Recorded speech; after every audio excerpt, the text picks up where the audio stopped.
Hello everybody, happy Christmas and welcome to Front Row Racing's World Series reserves for round 7 at the world famous Circuit de Gilles Villeneuve in Canada. 14 turns of a tricky track, fast high-speed straights, a few chicanes and a couple of walls for the drivers to find themselves making contact with. In the commentary box with me this evening is Front Row Racing GP. I'm obviously Front Row Racing DP, and Steve, that's GP, is going to take the viewers through the World Series reserve drivers who are in the lobby at the moment, and also those who may come and join us shortly. So Steve, over to you. Thank you very much, DP. Yeah, I am from Racing GP, also known as the Murray Talker, mainly because I make lots of mistakes, as you'll soon find out. So going through these World Series drivers, we've got Braken Clays and the Ferrari World Sergeant Series Hitman. Reserve drivers. Mistake World Series one. Reserves. What did I say? World What did I Series. say? World Series. World Series Reserve drivers. Braken Clays and the Ferrari Sergeant Hitman 91 in the Force India.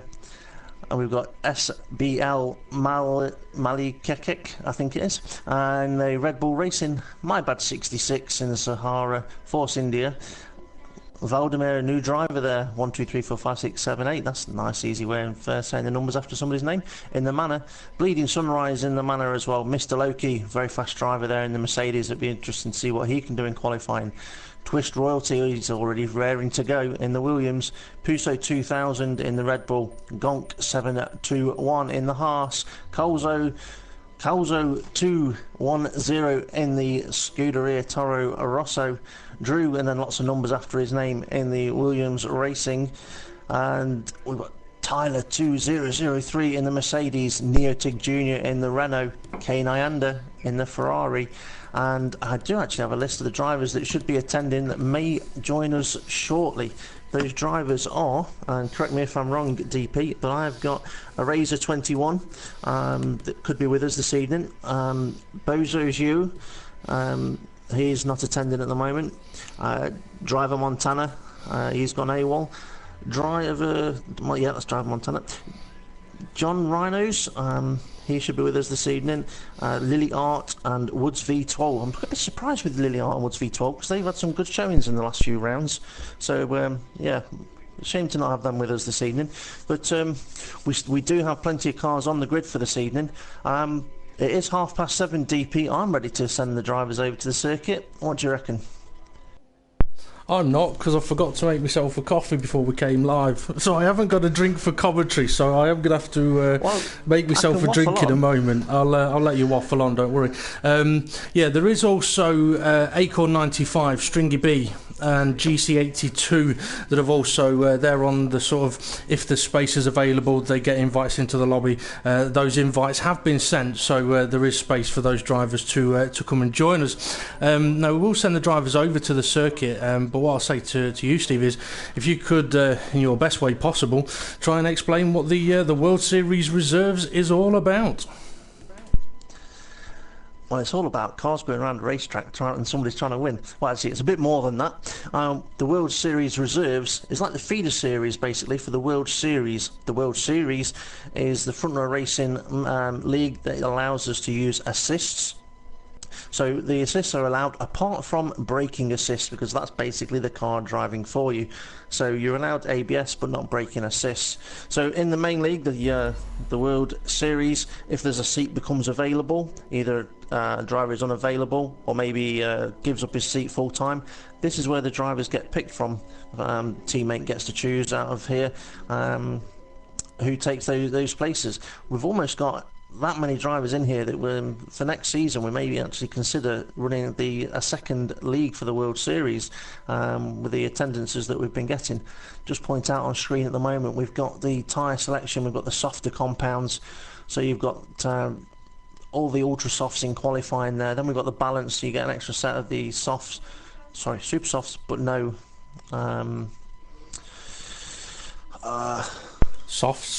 Softs, that's the word. How can you have a soft tyre that's the hardest compound? This is so confusing. I know. Well, it makes sense as to why a lot of the F1 teams, I know McLaren, they don't call them softs, ultra softs. and super softs, they call them qualifying tyre, option and prime. They do it that way because then whatever is the softest compound of tyre is the qualifying tyre, and whatever is the next one along, that's the option, and then the third tyre is the prime. So teams like McLaren, yeah, they go that way, which does kind of make sense. But I mean, just to touch on what you were saying as well, if it sounds like there's a rocket ship going off, that's my kettle, I do apologise. Yeah, with the World Series reserves, I mean, you were talking about the amount of drivers. Obviously, the World Championship reserves and World Series reserves, it's a new way of doing the reserve programme in front row racing for this season.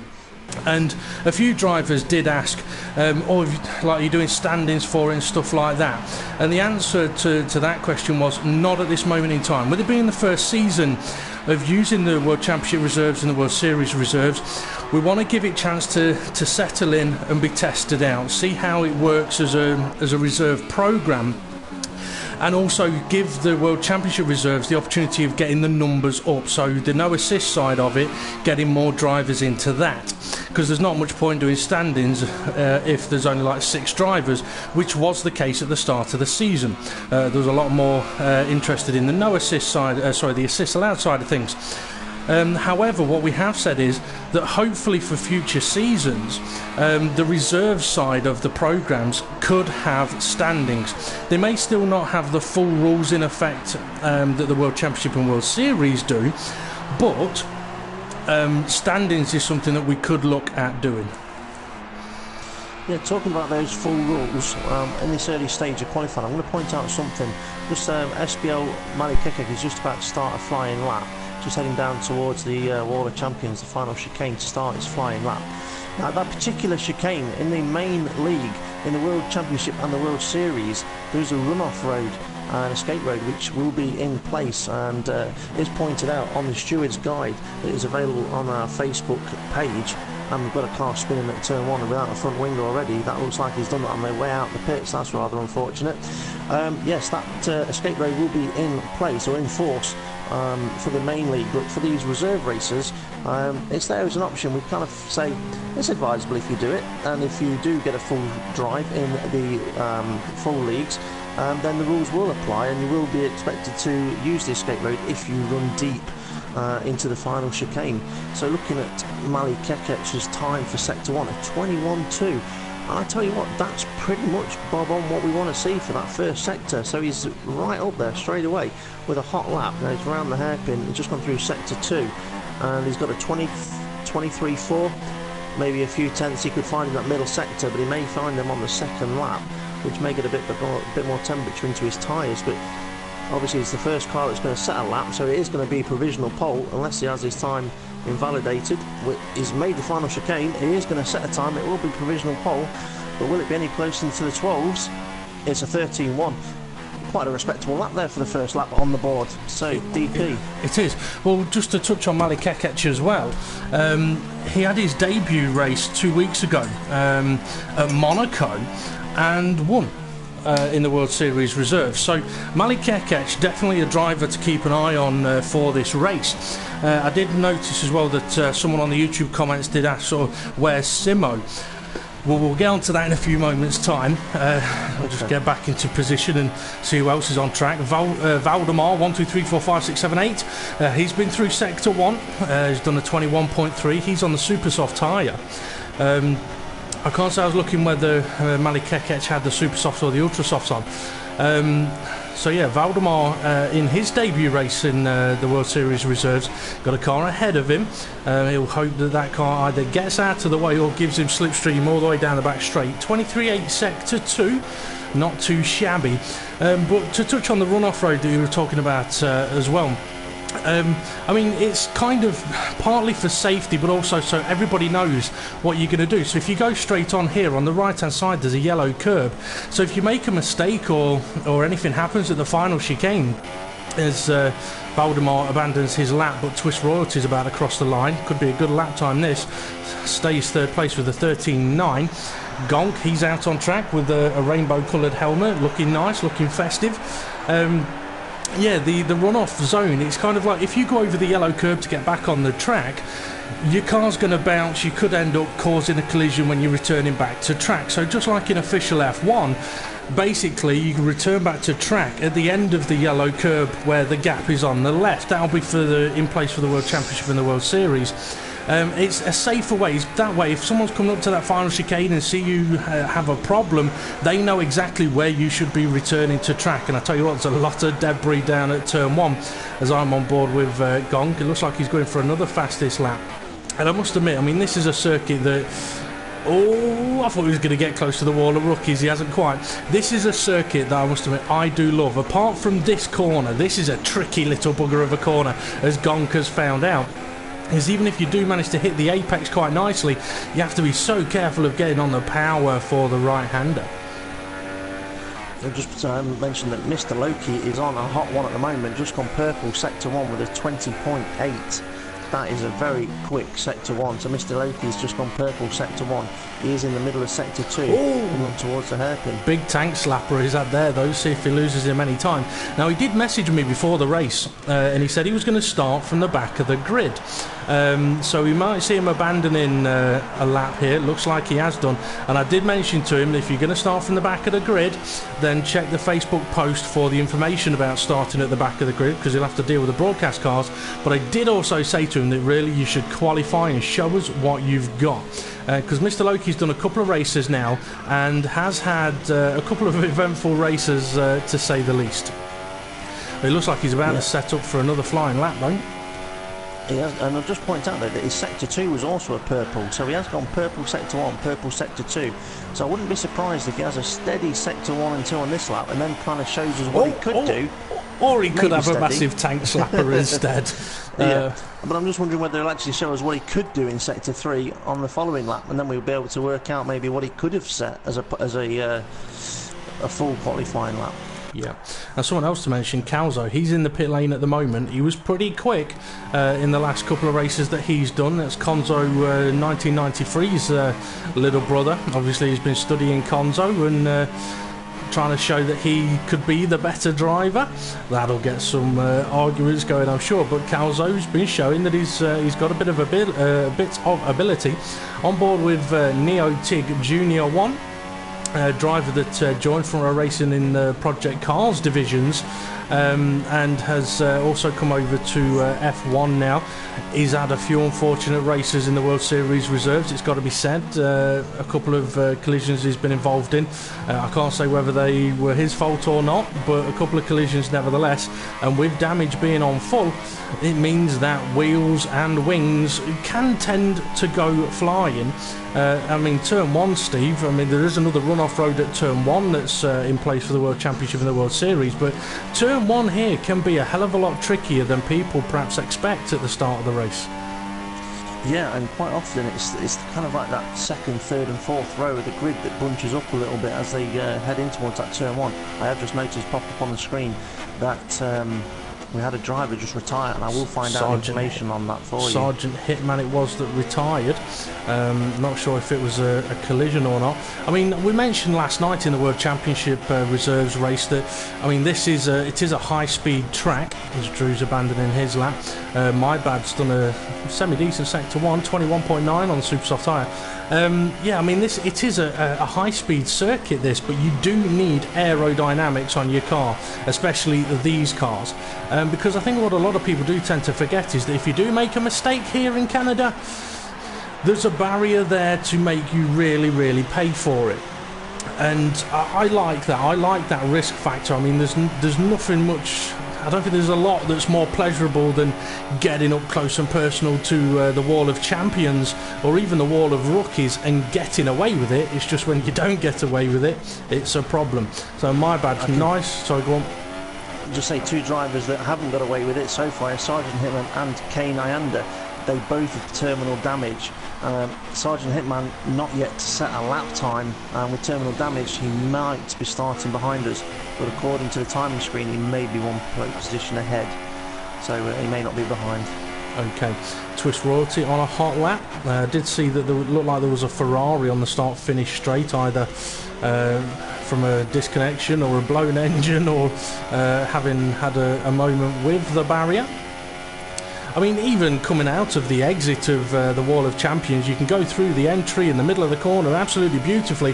Think you've got it absolutely fine, but then you get onto the exit curb, and you can quite easily find yourself heading off towards the pit wall and having a quick conversation with another team's engineers. Or as Twist Royalty says, I don't like that brake marker board. And just point out something with Twist Royalty though, he's just popped it up into second place on the Ultra Softs. There's quite a few drivers that have qualified so far on the Super Soft tyres, not the Ultra Softs, and they're not that far off the pace, to be honest. Not that far off the pole time, so if they come out again on the Ultra Softs, and I'm talking about drivers like Voldemir, Kalzo, Beading Sunrise, and I was going to say Puso, but he's now out on the Ultras. So yeah, there's some guys there that might still improve. Yep, I'm watching Gonk perhaps taking a little bit too much curb. Yeah, he did at turn 1. His lap's already been invalidated, so it's unfortunate for him. It is showing the sector time that he's done, but his lap time has been invalidated. That's why it's now saying 4 seconds. That's the length of time it took to get from the start-finish line to turn 1. Now we're, 7 minutes left of the qualifying session. Let's have a quick look at who else is out on track. Mr. Loki is back out on track. Mali Kekech about to start another flying lap. I'll tell you what, I'm going to run us through this lap then. So heading down into turn 1. Hard on the brakes, but try and stay on the brakes late. Nice apex of turn 1. Patient around turn 2. And then hard on the power. Let the car run out wide. Now you've got to spot your braking point and your turning point nice and early and be brave. Turn it in. Perhaps used a little bit too much curb there. But a nice run through the following corners. This corner, I hate this corner. Can I get it slowed down and on the curb? Yes, beautiful.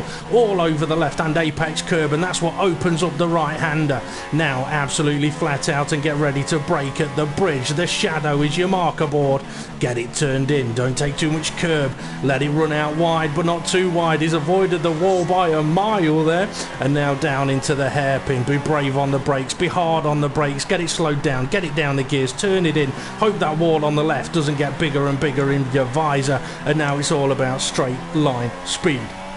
Get ready to open up the DRS now and see what speed the car's going to be capable of. Should be over 200 kilometers an hour easy. 200 mile an hour's easy as well. 214 it looked like. A little cautious through the final chicane though. DRS wide open again and taking the shortest run to the finish line, and it's a 1:13.0, so I think he improved on his lap time but not his position. Calzo's had his lap invalidated, unfortunately. Yeah, just noticing Puso was on a hot one, but just as I was about to comment on that, he did go deep at turns 8 and 9, unfortunately for him, and it's not invalidated his time, but he has lost a lot of pace. I'll give you some information on Kane Nyanda. So he took a lot of curb at the final chicane and a lot of the wall at the Wall of Champions as well. Okay, we just have Tyler rejoin us as well. But yeah, Kane Nyanda, unfortunately for him, his wheel turned off while he was on a lap, so he didn't have control of his car. So yeah, that's why he got the terminal damage. Now, we have been told in the past that it is a bit of an issue he's had in a few races, but not all the time. Calzo, I hope you breathed in then, because if you didn't, you just got wall rash on your hip. I tell you what, he had a very, very good Sector 1 time. He's lost time in Sector 2 now because he did get a little too wide on the exit of Turn 9. Compromised his Sector 2 a lot, but he was on a good lap up until then. Okay, we're down to nearly 4 minutes left of the session, and we're going to do question of the day. Is Calzo, that's a little bit too quick into the pit lane. You may find that you get a position drop for that one. Now, Mr. Loki, he was back out on track, and he's done a 20.8 Sector 1. But yeah, Steve, if you want to give out the question of the day for the viewers. Yes, I mean, we touched on it a little bit yesterday, and we thought, well, why not it be a great question of the day for today? Because nobody really knew the answer. So, question of the day for today is, why is Boxing Day, the day after Christmas Day, called Boxing Day? Yeah, so a bit of a festive question, as Christmas is just around the corner. So yeah, why is Boxing Day called Boxing Day? So if you think you want to know the answer, or you want to just have a random guess, post it in the YouTube comments, and we will come around to answering them or reading through them at some point. I tell you what, Mr. Loki, Mr. Loki was beautifully through the final chicane, and he's just gone and done a 1:11.8. Absolutely smashed it. I tell you what, the speed and confidence he took through the final chicane there was absolutely beautiful. Yeah, just to touch on the question of the day as well, for anyone that doesn't know, in Britain, the day after Christmas Day is called Boxing Day, and that's why the question has been asked. So if you've never heard of Boxing Day, it's what the day after Christmas Day is called. Looking at Braken Clays, it looks like he's setting himself up. Is he setting himself up for a lap, or is he out of fuel? It says he's on an out lap, so he shouldn't be out of fuel. I think he's just trying to... It looked like he was trying to create a gap, but then the car in front was off the pace that he decided to actually get ahead of them. But he is on the super soft tyres, sat in third position. The time that he is currently set is actually on the ultra soft, so maybe he's trying to beat his ultra soft time on a set of super softs. Could be possible. So this will be interesting to see what he can do here. So Braken Clays yesterday had a great outing and got driver of the day in the World Championship Reserves when he had the assists off. Now, we're not sure, but it's up to him. He doesn't have to have assists on today. He did say that he's still trying to get used to driving without assists. But yeah, good performance from him yesterday. And what can you do today? Sector 1, 21.5. Respectable. Not up there with the purple time, but respectable. What can he do in Sector 2? Because he may gain a fair bit on his previous lap time.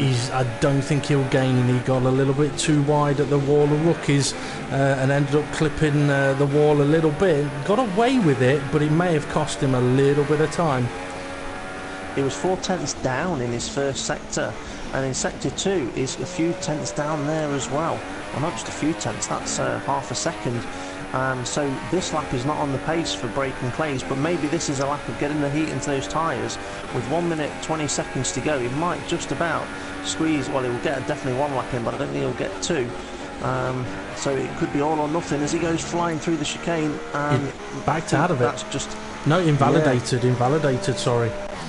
Yeah, but also I think he's backed out of it basically to say, do you know what, it's not fair for me to go setting a lap when I've just kind of cut the corner before the flying lap, which is quite a respectable thing to do there, because cutting the corner before you start your flying lap can gain you an advantage, and nobody really wants to see that. So well done to Braken Clays for aborting his next lap as well.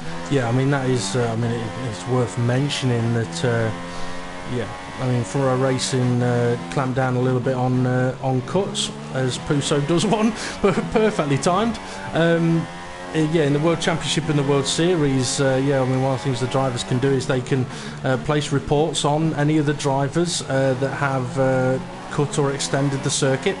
And there is a way to avoid getting any kind of penalty, and it's such a simple way. Just lift off enough that it shows a holding or dropping of the speed, so no advantage is gained. But yeah, cutting corners to start a flying lap is also not allowed. Oh, Puso! Oh, I thought he was a little too aggressive on the entry into the final chicane there, and unfortunately he was. It took a lot of speed in. Got the first apex just about right, but the second one, yeah, we could kind of see that was going to end up in the Wall of Champions. The only driver that's on a lap, that can finish a lap, I should say, in this qualifying session, it looks like is Calzo, currently sat in 8th position, 8 tenths off the pole time. His fuel light is flashing, and this is his flying lap. I'm just trying to spot what tyres he is on. He's on the purple walled Ultra Softs, the fastest of the tyres, or as McLaren would call them, the qualifying tyres. The DRS Open, chicane to go, final chicane with the Wall of Champions on the exit. He's not troubling the wall, but is he going to trouble 8th position or anywhere higher? Let's have a look what happens. He goes 4th. Nicely done there from Calzo. Yeah, pressure was on him, and he's managed to do it. Good lap. And I mean, only 2 tenths off. Well, it showed 2 tenths off first, and annoyingly, I've got a flashing screen at the moment, which is. Yep, I've got the same as well. Yeah. So apologies if any of you are epileptic or anything like that. It might be wise to close your eyes for a few moments. This will make me dizzy. Perhaps it's just Canada's version of having a rave. flicking the lights on and off as the drivers are going to be making their way back to the pit lane. And in a few moments' time, once the results are up on the screen, I'll have to leave the lobby so that I can rejoin and catch the start of the race from the broadcast view.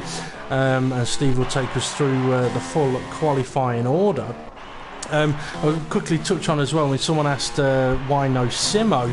Well, not at the last World Series Reserves race, the one before, or actually might have been in the World Series podium or the World Championship podium when he was a reserve driver. He did say that he was going to focus on the World Championship and the World Championship Reserves, and that's exactly what he did. Last night he was offered a permanent seat in the prancing Toro Rosso team in the Front Row Racing World Championship. So Simo now, he won't be able to compete in the reserve races because he's not going to be a reserve driver anymore, because he's going to get a permanent seat. So from Canada, he will be permanently in the World Championship, which could spice things up quite nicely in there. Yeah, and just point out as well that in the last World Series Reserve race we had at Monaco, we had DS Zeeman in there as well, but he has also secured a full-time seat now in the World Series as my teammate, so that's another reason why DS Zeeman's not on the circuit today.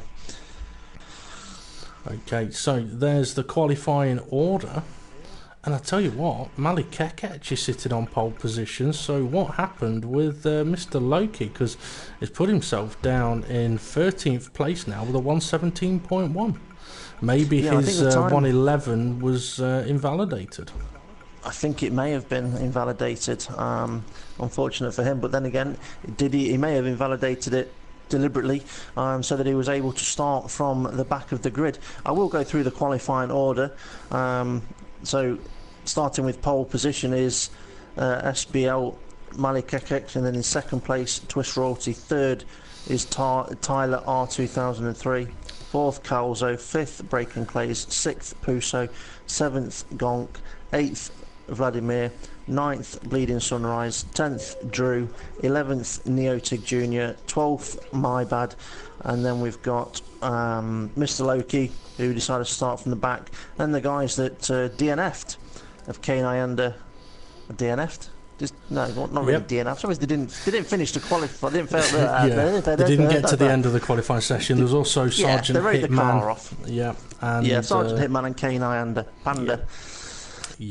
Okay, so we are just mention that DP will be joining the grid shortly, just not quite yet. We've not started not started the formation lap just as yet. We're sat on the grid, giving the time for the drivers to sort out their strategies.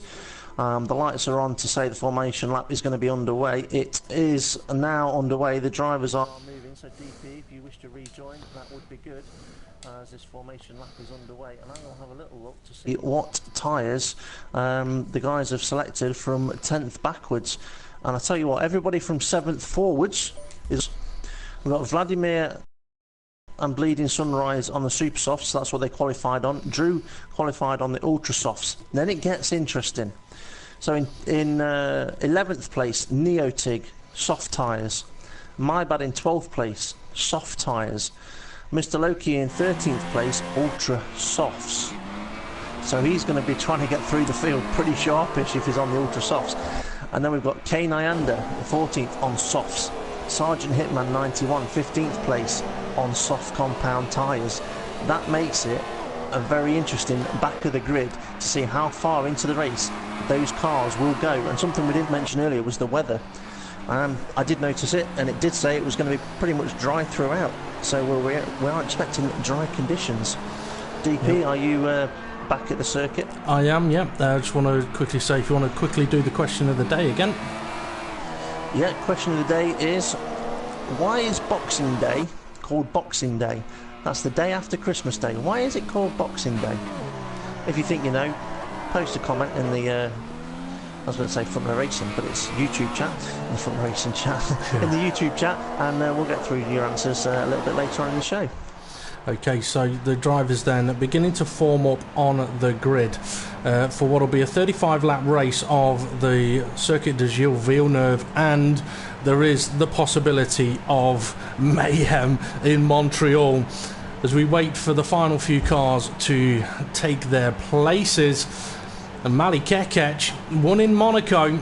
Could he do it again here in Montreal? It is possible. Anything's possible, especially when Tris Royalty is starting next to you. 4 lights are on, 5 lights are on, out the lights go, and away the drivers go. It looked a bit of a slow start. One of the Mercedes has had a very, very poor start, may have nearly stalled it, and Mali Kekec gets into turn 1 in the lead. Tris Royalty's lagging about a bit. That's going to make things difficult for the cars behind him, and that's Braken Clays and Calzo, who is still holding in 4th place, and yeah, Tris Royalty's car, oh dear, that lag is going to cause problems for Braken Clays and potentially the cars behind him. But Mali Kekec got the lead that he needed straight away, and Tris Royalty's car is a little bit like a TARDIS. Let's have a little bit of a look slightly further down. Gonk in 6th place, all over the back of Puso in 5th. Looking up the inside. I just want to mention that Mr. Loki's managed to get up to 10th position so far, but also I mentioned he was on the ultra soft tyres. It was incorrect information. He is on the super soft tyres, the red wall tyres. He's under a bit of an attack though from My Bad, is it? Yeah, but he's not able to do it. I tell you what though, Neotig just ahead of him. There's a nice little train of cars. There's a big battle going on here. Williams of Drew. Is he going to go for a move? He's having a look at Valdemar, not quite able to do it. Yes, he is. He's up on the outside, but it's going to get tight into the final chicane, and he's not able to do it. He's had to back out of it, and here now comes Neotig. He's going to have the inside line for turn 1 if he's got the straight line speed, and Mr. Loki, watching this from behind, may want to play a bit of a patient game there as Drew goes a little bit deep, and Valdemar but manages to get through, and so does Mr. Loki. Okay, quick look up at the front now. Mali Kekec still leading, no surprise there. Tris Royalty looks like he's beginning to gain on him now. Braken Clay's under a lot of pressure, not surprising. He may have had to back out a little bit if Tris Royalty's car is lagging ahead of him. Problem is, he's got Calzo right up his gearbox, followed by Puso, followed by Gonk. I'm just going to mention that it's Neotig that was in the Renault that went a little bit deep into turn 1. Yeah, he's the one that lost out a few positions there. Drew is in the Williams with his orange crash helmet. Apologies. It's the World Championship Reserves is when he's in the Renault. That'll be where I've got it wrong from. Oh, yep. Puso and Calzo, very, very close. But I tell you what, Valdemar, he's going for a move. He's going for a move on Gonk. He's got the racing line, but he's not got the inside line for the corner. But he is going to have the advantage of slipstream from the cars ahead, and he is ahead.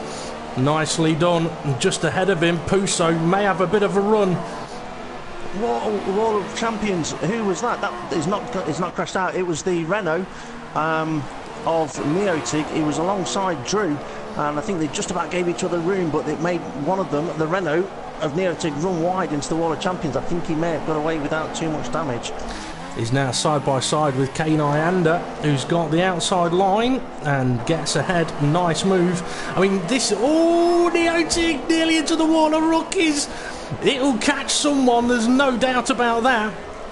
And Bleeding Sunrise, he's having a look at him as well.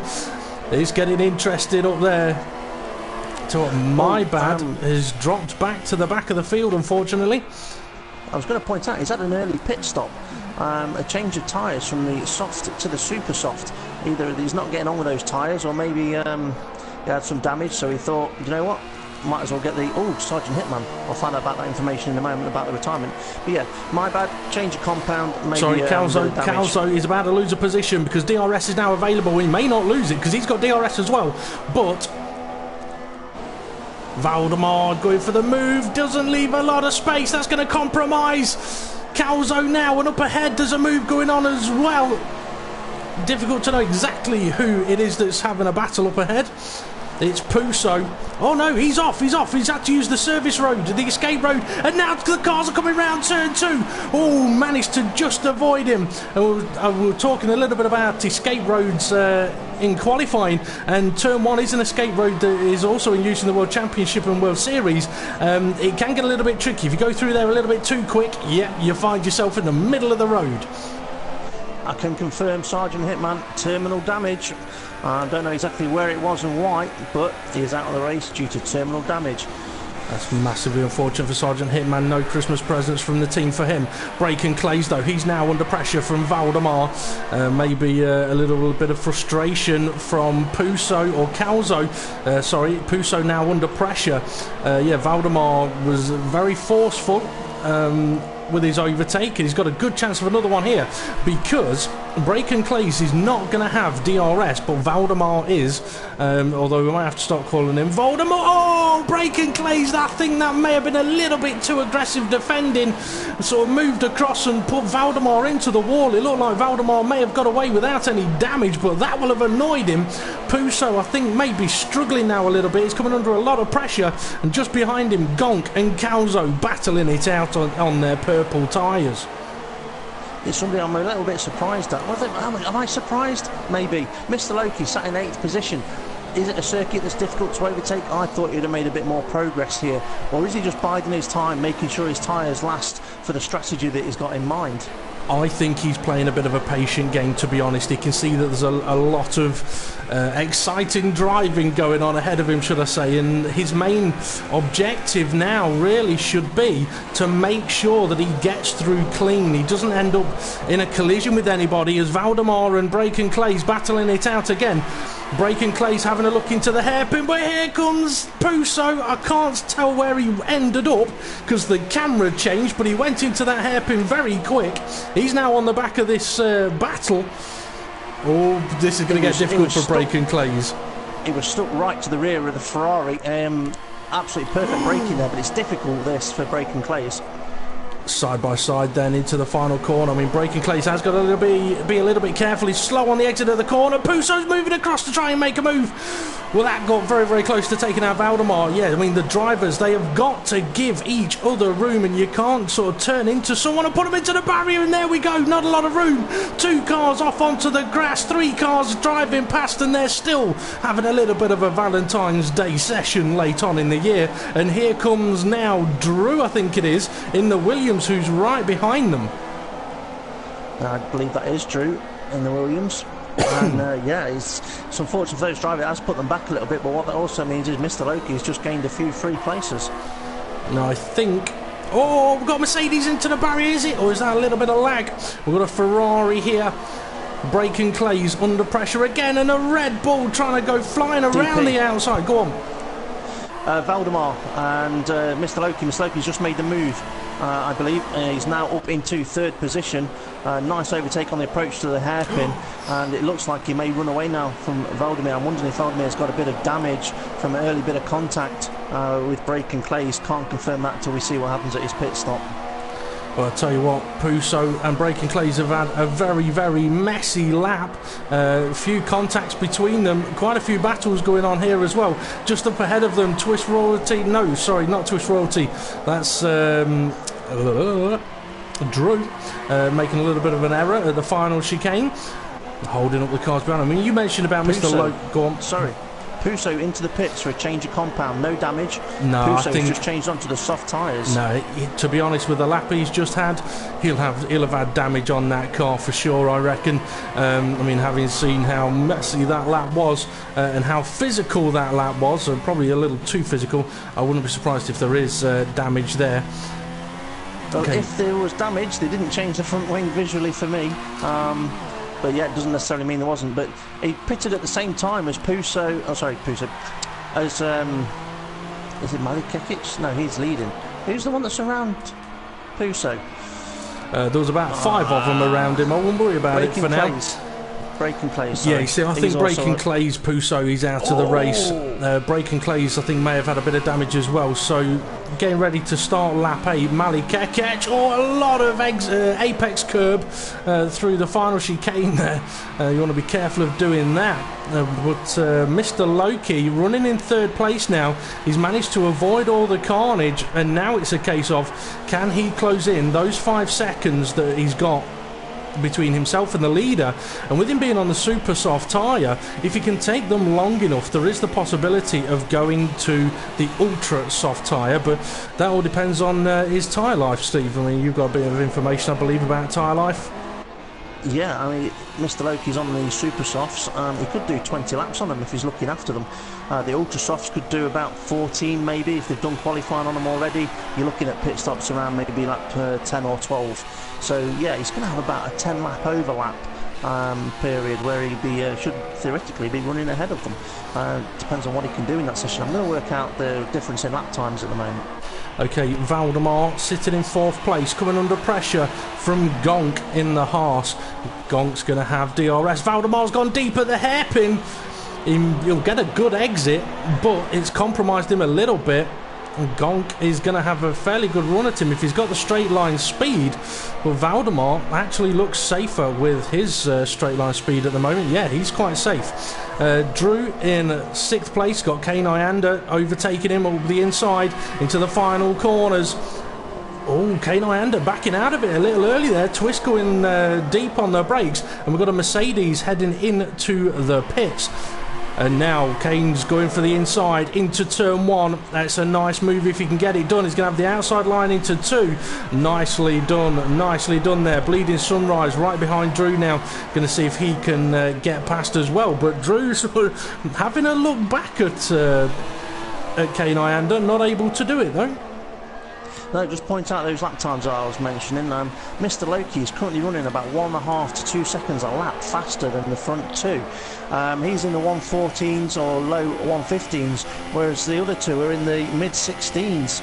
So the changeover in the compounds, the degradation, is definitely switching in favour of Mr. Loki and those super soft tyres at this point of the race. So yeah, how much further can those ultras go? We're on lap 9, and we're saying pit stops around lap 10, or maybe a little further if they want to stretch it out. But it's going to get very interesting over these next few laps, because Mr. Loki, he is only 2.9 seconds behind them, and I'm going to... He's close that come down again. Well, he was 5 seconds behind not that long ago, a lap ago. So 8 tenths in one sector he's just gained. Okay. So yeah, at the end of this lap he's going to be right on the rear of those two Kane Ianda into the wall of champions. He's still going. We've got a Haas in the pits. That'll be Gonk. But Drew, is he going to get past Kane now into turn 1? Yes, he is. Can he hold it on the entry into turn 2? It's very, very tight. It's very, very close. It's closer than they would want it to be. And Bleeding Sunrise is sat behind these two, kind of like, okay, where do I go? Because you're taking up the whole of the road. As Kane Ianda manages to sneak back past, and Bleeding Sunrise now gets past Drew. A little bit of a mistake heading into the wall of Rookie's chicane there. Mr. Loki is right up the gearbox on the approach into the hairpin. With a bit of DRS, if he's close enough to get that DRS, he's going to be looking for an overtake either before the chicane or after the chicane. He's in an overtaking position, and Twist Royalty now, he can't just sit behind the car in front of Mali Kekec. He needs to think about either defending or making an overtake. Yeah, I mean, if Twist Royalty was playing a bit of a safe game, I think Mali Kekec has gone to the pits. Yes, he has. Yeah, I was going to say, if Twist Royalty was thinking of playing a patient game and going for an undercut or strategy overtake on Mali Kekec, that's kind of out of the window, because Mr. Loki is... well, he's showing to be quite quick. I mean, something we discussed in the World Championship Reserves last night, though, and it'll be similar here, is penalties the drivers get from the game for cuts or extensions. This is a circuit that could penalise quite heavily, and rightly so, in my opinion. At the end of the day, the racetrack is the bit between the white lines, not every bit around it. I mean, it's kind of like playing football and running off the side of the pitch with the ball and going, it's fine, it's still got grass on it, it's part of the pitch. Yeah, not quite right, is it? No. Just point out what Mali Kekec has done. He's done his pit stop, he's put the soft compound tyres on, and I would predict that would be his one stop done, and those tyres, he can get to the end of the race. But Mr. Loki going for the move, DRS assisted, but he'll take that because he's gone from the back of the grid to the front. I've got a feeling that Twist Royalty is going to head into the pits, though. Yes, he does. Avoids the back of Mr. Loki quite nicely. It's a tricky pit entry when the guy behind is pitting and the car ahead is not pitting. Sorry, you mentioned about Mali Kekec. We'll go on board with him now. Got a couple of cars ahead of him, though, hasn't he?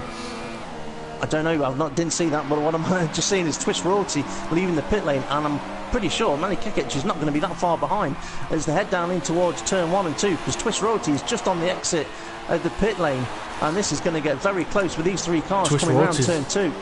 Twist Royalty's ahead, yeah, he's jumped him, and not by a little bit, by a long way, because Kane Ianda is behind Twist Royalty, not stopped yet. Then we've got Bleeding Sunrise, and then we've got Mali Kekec.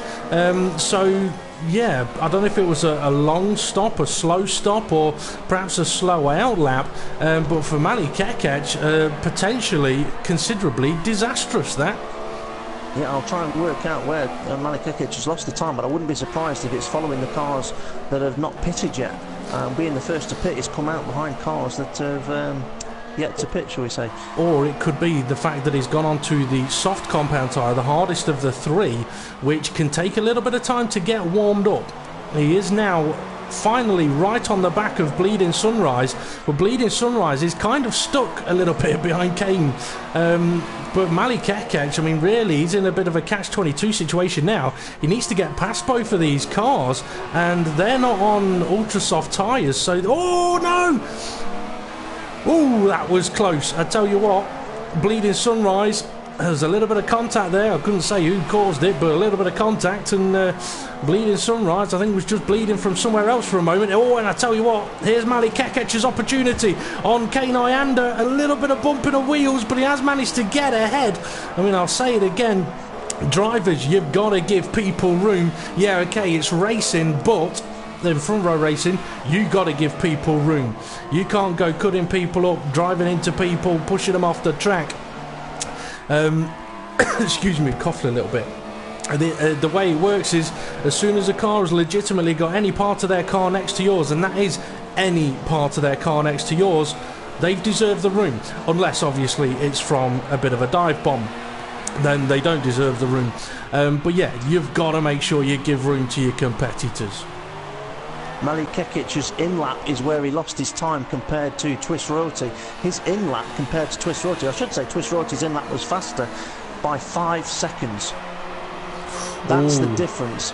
Yeah, Mali Kekic's in-lap wasn't nowhere near in comparison to Twist Royalty. So yeah, you could say Mali Kekic was holding up Twist Royalty. When he got out of the way, Twist Royalty could push harder and get a quick in-lap. Possibly going to have to cut off Breaking Clays, having to go defensive into the final chicane. Side by side, nearly, and just manages to get ahead. So that's, is that Valdemar? Yes, it was. It was Valdemar who managed to get through. Breaking Clays now down to 6th place, and he's got Gonk right behind him. And not far behind them is Tyler R 2003. Bleeding Sunrise, he's made a pit stop, coming back out on track in 13th position on the soft compound tyres. He's got Calzo. Is it Calzo ahead of him? It's saying Calzo's a long way ahead of him. I think Bleeding Sunrise may be showing out of position there. So apologies for that, folks. Yeah, just going to mention something while I can. Cut me off if you need to, DP. Something that's been mentioned on the YouTube chat. Someone's surprised that we let out some of these drivers to race in front of racing. Yep, they may be novices, but that's pretty much what this race is all about. Come and have a bit of a go in this race. Get used to how the rules are, and you will improve. And you'll do things that are not, that are not, or should we say, are frowned upon in front row racing. But you'll learn. Yeah, and you've got to learn. Isn't necessarily. I was going to say, this isn't the league. This is part of the league. Yeah, I mean, at the end of the day, it's as simple as this. People make mistakes, and it's whether they learn from those mistakes that's really important. And yeah, there's going to be people that aren't as good as other people, but anyone that sits there going, I'm better than these, I'm better than you, I'm better than you shouldn't be driving, is a little bit egotistical and a little bit wrong, in my opinion, because someone who has a bad race isn't necessarily a bad driver. Somebody that makes a mistake isn't necessarily a bad driver. Sometimes stuff just hits the fan. But front row racing gives people the opportunity to come and have a go, learn, improve, try and improve, see how the main leagues, how the drivers in there compete. And that's why I tend to get a little bit frustrated sometimes at WC and WS drivers who perhaps do things that are a little bit daft, because they are effectively the example. So yeah, there's bound to be people that struggle. I mean, you take Drew, for example, at the start of the season, there were people saying, DP, oh, go on. DP, Malik Kekec trying to make a move on Twist Royalty. He's got right up on his gearbox, DRS over the start-finish line. It looks like this move is going to be made. Where he's gained the time to catch up Twist Royalty, I'm not sure. I don't think Twist Royalty is getting on with these harder compound tyres at this stage of the race, because Malik Kekec has banged in some lovely lap time since he's pitted. Either that or Twist Royalty's had a little bit of a mistake somewhere, but I mean, Kekec, he's got to get a shift on. I mean, 17 seconds behind Mr. Loki, and the pit stop does not take very long here. But yeah, I mean, just to touch again on the fact that this is one of the reserve events, and it's what it's for. It is to allow people to come and show what they've got. Those guys that are really, really good, they'll end up getting the opportunities to take reserve drives in the World Championship, in the World Series, like Simo coming to get you, Break and Clays, even guys in the World Series. I mean, Twist Royalty's had a few reserve racers, and even there's the Front Row Racing admins pick rookies for the World Championship and the World Series, so that drivers who perhaps don't get considered by teams for a reserve drive can be given an opportunity to compete in the main leagues, to see how it differs and to show what they've got in there. I mean, it's a little bit like saying, okay, you've got the Premier League, you shouldn't have Division 1 or the Championship and Division 2 and Division 3. They're not good enough. That's just ridiculous. People have to learn somewhere. Okay, Break and Clays, he's either under a little bit of pressure or he's holding off Gonk at the moment, but it looks like they may be the closest battle on track right now, as we're just about getting close to half distance, or bang on half distance. So Steve, if you want to quickly mention question of the day again for anyone that wants to have a guess at what it is. Yeah, question of the day. Yesterday we were trying to work out, and we never really found out yesterday why is Boxing Day called Boxing Day? Yeah, the day after Christmas Day. Gonna have to cut you off. Oh, Break and Clays went a little bit deep into the second chicane. Gonk had a sneaky little look and a bit of a collision, and it ends up with Gonk facing slightly the wrong direction. He's just about managed to recover, but he's now got bleeding sunrise on him. But sorry to just extend on what I was saying. That little incident there, that's something that these drivers, they may not fully understand what happened in that situation. By us talking about it on the broadcast, and them hopefully practicing how they record races, can look back over their footage and then go, okay, I maybe have been a little bit naughty there, I'll improve for the next race. And that's what it's about, getting better bit by bit. DP, going to cut you off. Mr. Loki has pitted and come out right in between Malik Kekec and Twist Royalty. So he's jumped Twist Royalty through the pit stops. He is on the hardest of compound tyres, so he will be looking to go to the end. But not only will he be looking to go to the end, he's got the freshest tyres out of these three front runners now, and they are all running on the same compound of tyres. So the race is on, the battle is on for the 3 podium places here. Which order will it finish in? I've got a sneaky feeling though that Malik Kekec may have to pit again. I'm just thinking, is he burning his tyres up a bit too much, because he's pushing extremely hard on those tyres? Well, Mr. Loki's just had a big lock-up, but I'll quickly try and let you get the question of the day out there. We're good? Yeah, question of the day. Why is Boxing Day called Boxing Day? That's the day after Christmas Day. So if you think you might know the answer, or you just want a random guess, post it in the YouTube comments, and we'll go through them a little bit later on.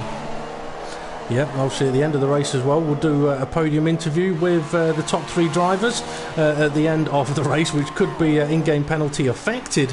So it could change a lot from what the order is right now.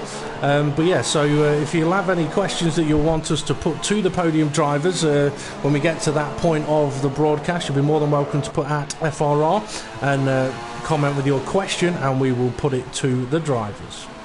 Mr. Loki, though, he's gaining on Malik Kekec. This is a very interesting little battle now to see how both of these drivers are going to cope. I mean, you mentioned that Mr. Loki's got fresher tyres, which he has, but surely on these soft compound tyres, that freshness is not going to make that much of a difference, because they should comfortably, well, I mean, when did Malik Kekec pit? It was about lap 10, lap 11, wasn't it? I think it was lap 10, around about there, but it's not necessarily now where it'll make the difference because they're quite consistent. I think it'll be the last 3 or 4 laps where the Mali Kekic's tyres will still last. With how much he was pushing and how much wear he was taking off the tyres, that's going to be the point where Mr. Loki's strategy will come back and help him, is I think over those last handful of laps. Yep, it could well be. Mr. Loki, I mean, go on. I was just going to say that, I don't know if we caught it on the broadcast, but Bleeding Sunrise did get the overtake done on Gonk after Gonk had the incident. He was already ahead of him when they had the incident. Oh, Mali Kekic got a little bit twitchy then. Mr. Loki had half a look. I mean, Mr. Loki is actually in a situation where he doesn't have to be impatient, really. And, I mean, it's something I would advise to all drivers. I mean, just because you catch somebody up doesn't mean you've got to overtake them at the first corner that comes up. I wouldn't necessarily say there's no rush, but it can quite often be a little bit suicidal to go for a move straight away. I mean, one of the things that I always like to do, I mean, obviously if an opportunity arises, then yeah, the temptation quite often is too great, but one of the things I always like to do was follow a driver for a little while. I'm not saying drive slow, obviously you apply as much pressure as you can, and as you're driving around you work out every little detail of where you're a little bit quicker. Like here, Mr. Loki, fantastic run through the final chicane as Mali Kekic makes a little bit of a mistake and manages to make the move. You see, he's applied enough pressure there that's created a little bit of a mistake, and it's made the overtake easier for him. And I would like to think that over the last couple of laps he's been sizing up Mali Kekic as though to say, right, where can I have a go? Because if you time it right, it makes it so much sweeter. I'll tell you what, that has just helped Mr. Loki big time with the way the strategies are working out in this race. He's in prime position at the moment, but doesn't mean that he's just going to run away and win this race. Anything can happen. Okay, we've got Twist Royalty still running in 3rd place at the moment. Valdemar, he's in 4th place with Break and Clays not too far behind him, maybe within catching distance. Just going to have a quick look through the grid. Tyler, he's in 6th place. Gap about the same between him and Break and Clays as it is between Break and Clays and Valdemar. Bleeding Sunrise, though, is not very far behind Tyler, and both of these drivers on the soft compound tyre. Let's see, Kane Ianda, he's running in 8th place at the moment, looking a little bit lonely around him right now. And he's definitely pushing though to try and catch up. He's on the super soft tyre. Drew running in 9th place, and he's got Neotic behind him. That could be an interesting battle as that one begins to develop. I mean, yeah, I was mentioning earlier as well, I'm probably going to commentate as Curse Drew now. And Drew at the start of the... I'm sorry, Drew. Drew at the start of the season, people were saying he shouldn't be driving at all, but he has done, or he has used the reserve racers for exactly what they're for, to learn and improve and get better, and that's exactly what he has done. Oh, Neotic! Is that a race over? It is a race over! It looked like trying to avoid the wall of champions. He got a little bit too much on the exit curb, and I mentioned that in qualifying. You get a little bit too much on that exit curb, you can easily find yourself into the wall on the left, and that's exactly what happened to him. His car currently stationary in the middle of the road, and for anyone that's wondering why there isn't a safety car coming out, well, quite simply, safety car is broken on this game, and to use it is absolutely ridiculous, because chances are it wouldn't come out for that, but when Neotig leaves the session in 3 laps time, it'll bring one out for that. So Calzo running in 10th now. Let's see, with Gonk, go on. 8th place is Breaking Plays. He's made an additional pit stop. But I'm a bit confused by this. I'm just trying to work out my maths, which yesterday we worked out wasn't very good. Breaking Clays on the Ultra Softs. Just about get to the end of the race on these, and obviously he was in the race yesterday, so he should have a good idea of what he can do from here on in. So that's all of his pit stops done for this race. So Breaking Clays going from here on in on the Ultra Softs, if he can keep out the Wall of Champions, which he just manages to do at that point. Well, I didn't see it, but I'm guessing it was close. He kissed it, shall we say? Yeah. And not a Glasgow kiss. It was just a little smudge. Okay. But anyway, very quickly, just also point out one of the top three has got a penalty. Ooh. I'm not going to say who, and I'm not going to say how much, but that could change things a little bit later on. Yeah. Okay, Bleeding Sunrise and Tyler, I mentioned a couple of laps ago that Bleeding Sunrise looked like he was getting a little bit closer. He's really close now. Steve, if you're trying to have a look and check out whether Valdemar is closing in on Twist Royalty, or if Twist Royalty is closing in on Mali Kekec, well, I keep an eye on this battle, because Bleeding Sunrise is going to be within DRS range, and heading into the hairpin now. And, oh, I tell you what, Tyler going a defensive off the racing line, locking up a lot. That's going to give Bleeding Sunrise even more hope of a sunny morning. DRS will be open now. It is. Tyler's not going defensive just yet. And here we go then, Bleeding Sunrise up the inside, but Tyler going late and deep on the brakes. Ooh, maybe not leaving a lot of room there, but manages to hold on to the position for now. And behind there, ooh, Bleeding Sunrise, that was risky. That was almost a Button-Hamilton moment when they were both in McLaren from a few years ago. Bleeding Sunrise taking a gamble. A nice move though. The gamble paid off big time, and he kind of had to get that done because Kane Iander is closing the gap in. But I tell you what, Tyler's not giving up on this just yet, because he is trying to attack back straight away. Okay, it's all yo-yo in between those drivers that you mentioned. Mali Kekec was actually catching up Loki for a lap and then has just lost a few tenths. And then Twist Royalty has just caught up by a few tenths to Mali Kekec, but Valdemar, who's following Twist Royalty, he's basically about the same time gap on this lap as it was the previous lap to Twist Royalty. So it's all starting to bunch up a little bit, but not massively at the moment. Just very quickly on YouTube, Eraser21 has commented, but I want to say, Eraser, why are you not in this race? It's Christmas. And actually, I'm not going to say what I was going to say. I might get into trouble. I mean, Eraser, he does race in the World Series reserves, but at the same time, we are aware that Eraser may not make every race. I mean, he is the video editor for the World Series, does a fantastic job on those videos. Always enjoyable to watch and see what comments he comes up with. Well, I tell you what, I'm going to have to divert from that, because Kane Iander has caught up to the back of Tyler, but he's got brake and clays on ultra-soft tyres all over the back of him. I can see this ending up in a very messy Ferrari on Mercedes sandwich. Depends on how Tyler's going to defend it, and he is defending it, but he's locking up a lot. But Kane needs to get a shift on, because brake and clay's right there has got a lovely run on him, and he on the ultra soft tyre, he can't afford to be stuck behind anyone for too long, and he's going for the move already up the inside. Just about enough room given, maybe. But yeah, he can't afford to be stuck behind a car for too long, because it's just going to hurt his tyres more and more. He's having a look up the inside into the hairpin, and Kane Iander, nice switch back. It's close between the two Ferraris.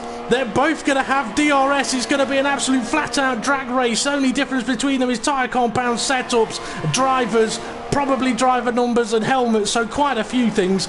But Kane Iander manages to stay ahead. But here comes Brake and Clays now with a better exit of the final chicane.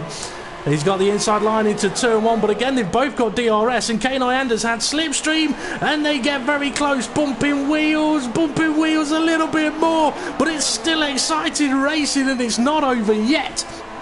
Side by side, they continue on. Oh, and I tell you what, I think Brake and Clays may have just turned in a little bit too much there, unfortunately, and made contact with Kane Iander, who's now having to do a Ferrari three-point turn.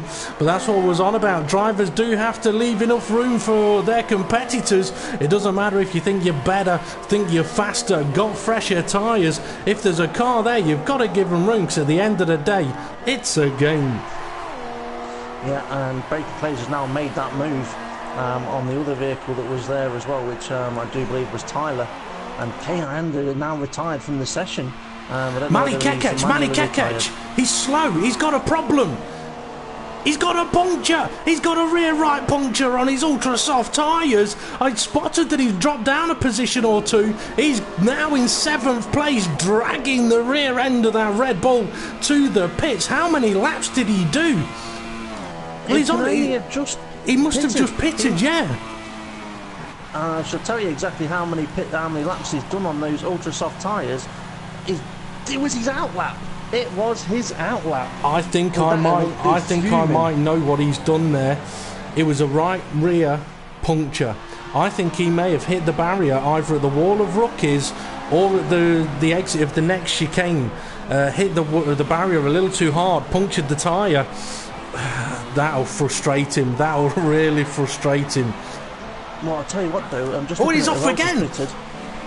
Oh, there, Twist Royalty is up into second place, but he has also pitted for the ultra soft tyres. So Twist Royalty has made an extra pit stop. Valdemir has promoted up into third, with Bleeding Sunrise fourth and Breaking Clay's fifth, Drew sixth, Tyler seventh, Gronk eighth, and Malik Kekic's down to ninth position with his third pit stop. I tell you what, if you can, Steve, have a look at Twist Royalty and Malik Kekic's lap times, their last couple of laps on the soft compound tyre, as Valdemar has also gone into the pits. I'm just wondering if their soft tyres dropped off too much and were not going to get to the end, because obviously they did pit quite early. Malik Kekic, his race is over. Massively unfortunate for him, with Valdemar pitting, ultra soft tyres going on the car. Well, they're looking at the lap times, they were consistent, and I think they may have just thought, you know what, if I want to win this or do something, you know, I will need to do something different, because the tyres look not too bad, and those tyres should have been going a lot further into the race than what they have done. Now, I kind of say a little bit earlier on that Malik Kekic's tyres may not get the full 30 to the end of the 35th lap, but I was expecting to get to about 30-ish, but I suppose if you're going to change them, you might as well change them and give them the tyres that you're going on to enough time to work at their optimum. So I think that's probably what he's decided to do. He's realised they're not going to get to the end. What's my next best plan? Yeah, I mean, at the end of the day, I mean, for example, I mean, Twist Royalty, he was already in, well, it was third place, and perhaps losing a bit of time to Mr. Loki. So yeah, I mean, not a lot of option for him, other than to, like you say, go for a bit of a gamble, bang on the ultra soft tyres with enough laps to go and try and put some decent lap times in, and see what happens. Yeah, and just having a little look at the gap between Twist Royalty and the leader, Mr. Loki, because you would expect Twist Royalty now to be putting in quite reasonable lap times, wanting to try and close that gap. It looks like it's a 20-second gap with six and a half laps to go. That's too much to ask to try and attack the leader, but you've got to say that makes him pretty much secure for his second position. Maybe he realises he doesn't need to push hard. His Bleeding Sunrise is under pressure from Breaking Clays for that final podium position. Yep, you're right. I mean, it was a 20-second gap between Twist and Mr. Loki, a lap or two ago. So yeah, that gap not coming down too much. And as you said though, Bleeding Sunrise coming under pressure from Breaking Clays, and Breaking Clays is on the ultra soft tyre, so trying to get himself into a podium position. I mean, one thing we could say as well, it is close to Christmas, so some of the drivers driving may be a little bit questionable if they're on a little bit of fruit juice, shall we say. Obviously, never drink and drive, folks. It's not clever. If you are going to be daft enough to do so, make sure it's on a computer game and not in real life, because sod's law is you won't kill yourself, you just kill other people. However, on a game, you're more likely to crash into everybody else. I wasn't listening, I was reading comments on the YouTube chat. Very interesting little conversation going on there. But I won't mention what it says. If anybody wants to read them, the comments are there for people to read. Okay, Bleeding Sunrise under ever more pressure from the Ferrari and the ultra soft tyres of Breaking Clays as he goes for the move up the inside, and again not leaving a lot of room.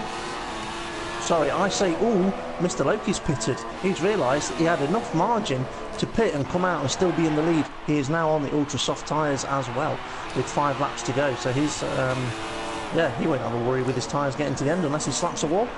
Yeah, I tell you what though, I mean, Malik Kekic, he pitted, put the ultra soft tyre on, and he maybe could have made it work, you know, had whatever happened to him not happened, because unfortunately it did happen, and ended up with a puncture. And I think after that, a massive frustration for him, and it would be. I mean, I've said it a few times, I don't know what's worse, crashing out in the first lap or like close to the end of the race. Personally, I think it's better in those situations to at least get near the end of the race, because it's a little frustrating to sort of practice for a couple of weeks for a race and then have it finish on the first lap. Just going to touch on one of the drivers' comments that have not finished this race. A couple of drivers that have not finished, I should say. Ivor, or also known as Mali Kikic, turn 8, touched the wall and got a puncture. Obviously went back in the pits to get another set of tyres on, came back out and he hit the wall again, same place. Didn't get damaged, but he raged quickly. Sorry, I'm going to have to cut you off. Valdemar on the move, ultra soft tyres, passing Bleeding Sunrise. And he's heading into turn 8 now, so it is the wall on the right, the exit of turn 9 that Mali Kekec has hit. This one on the right, I believe, that's the one that I thought he may have done. So massively unfortunate for Mali Kekec, who's having a fantastic race, even if he may have been frustrated at the fact that Mr. Loki has gone from back of the grid up to the front. But I tell you what, I mean, Mr. Loki, he's a guy that, well, if you're a World Series driver, you've got to be having a serious look at this guy, because if permanent spaces are available, I mean, I know right now there is at least one permanent space available. That Simo had a reserve drive in, Twist Royalties had a reserve drive in, actually had a couple of reserve drives. As I tell you what, Valdemar is on the back already. He's on the back of Brake and Clays, both on the ultra soft tyres. This could get interesting to the end of the race or for the next lap. But yeah, I mean, Calzo, unfortunately his race is over. If you could check for us, Steve, if it was unfortunate or collision. Oh no, oh my days, that was almost absolutely disastrous. Brake and Clays and Valdemar getting very side by side, and contact between them. I'm not sure if it's Brake and Clays with a twitchy rear end of the car or just too aggressive defending. He is being very aggressive, and I mean, you've got to, well, I'll put it bluntly, you can't be overly aggressive. Defending's one thing, but you can't be overly aggressive, because, well, let's face it, if you do end up causing a collision, especially in the World Championship World Series, you'll soon find yourself with so many penalties it'll make you question why you even bothered racing. Now, I don't mean that offensively. It's, at the end of the day, you've got to give people room. That's what creates great racing, if I'm honest. It's not bashing into people. I'm not saying that he has been bashing into people, but Calzo was terminal damage. I know that there's somebody in the YouTube chat that might well be in a lobby talking to him, a chat lobby. We may get a bit of a comment there saying what may have happened. So yeah, Calzo out of the race by terminal damage. Okay, so I think, as I was going to say, this is a circuit that does give that nature of circuit. It is a nature of circuit that causes cars to DNF. Yeah. It's one of those that's high risk. It's a high attrition circuit. It's a lot like Monaco. I mean, it's very, very different to Monaco, but it is a lot like Monaco. I mentioned in qualifying, you make a mistake here and a barrier's coming to get you. And when you hit the barrier, chances are you may not survive the contact. So, yeah, it's a high attrition circuit because it's so easy to have a collision at this track that just ends in a DNF. I mean, going round the circuit, the exit of turn 2, if you're side by side, it's so easy to lose control of the car there and take yourself and another car with you to the barrier. And then you've got a feeling though. I've got a feeling it might have been the World Champions because there's a lot more debris there now than there was a few laps ago. Yeah. Well, I was going to sort of go around the track and mention the Wall of Rookies is the next one that Brake and Clays is coming up to now. I mean, that corner is guaranteed pretty much to take somebody's race away from them. This chicane here is not too bad, really. If you end up in the barrier on the left, something has gone seriously wrong. And then the exit of turn 9, I mean, it's a weird corner because there's so much space there, there's so much room. You'd think you'd never end up close to the barrier, but it's so easily done. And then, as we all know, you've got the Wall of Champions, which is, interestingly enough though, the Wall of Champions, that tends to catch people out that take too much speed into the corner. They'll get the first part of the corner right-ish, take too much of the sausage curb and it bounces them towards the wall of champions and to an early bath. Okay, on board with Mr. Loki. He's on the final lap of the race, and he may think this has been a little bit too easy for him. Yeah, I can tell as well, but he is short shifting on this.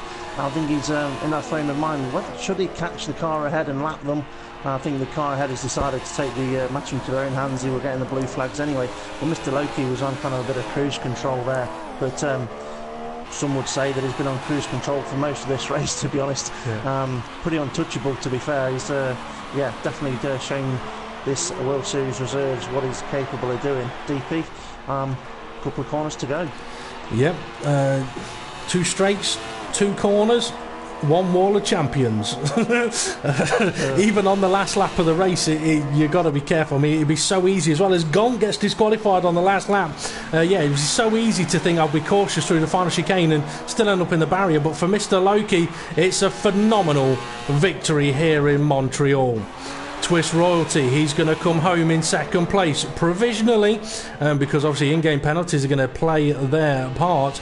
And Voldemar on his debut obviously has defeated Harry Potter to come here in Montreal to take third place.